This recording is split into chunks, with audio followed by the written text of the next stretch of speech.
ক্যান্সারে বাৎসরিক আক্রান্তের সংখ্যা উন্নত দেশে প্রায় 5.4 মিলিয়ন। সেক্ষেত্রে কিন্তু উন্নয়নশীল দেশগুলোতে দেখুন সংখ্যা অনেক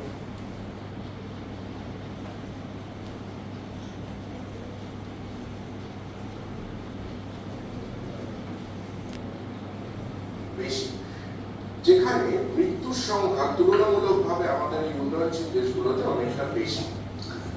আমেরিকাতে হওয়ার প্রাপ্তবয়স্ক মহিলার ব্রেস্ট ক্যান্সার হওয়ার সম্ভাবনা থাকে। ভারতবর্ষে সেটা কিন্তু 1 in 22 অর্থাৎ প্রতি 22 জনে একজনে, এবং পশ্চিমবাংলাতে প্রতি বছরে 25,000-এরও বেশি মহিলা এই ব্রেস্ট ক্যান্সারে আক্রান্ত হন এবং এটা বেড়েই চলেছে।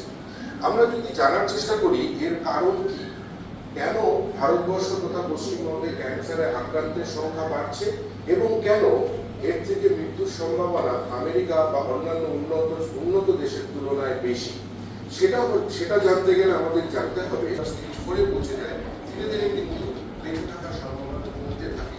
সুতরাং কোন স্টেজে আমরা রোগীকে চিকিৎসা শুরু করছি সেটা কিন্তু সবচেয়ে বেশি ইম্পর্টেন্ট। এবং ভারতবর্ষে দেখা গেছে বেশিরভাগ রোগীরাই মোর দ্যান সেগুলোতে কিন্তু স্টেজ 0 বা স্টেজ 1। এবার এর মধ্যে ডিফারেন্স কিসের সময়, অর্থাৎ কোন সময় আমরা ক্যান্সারকে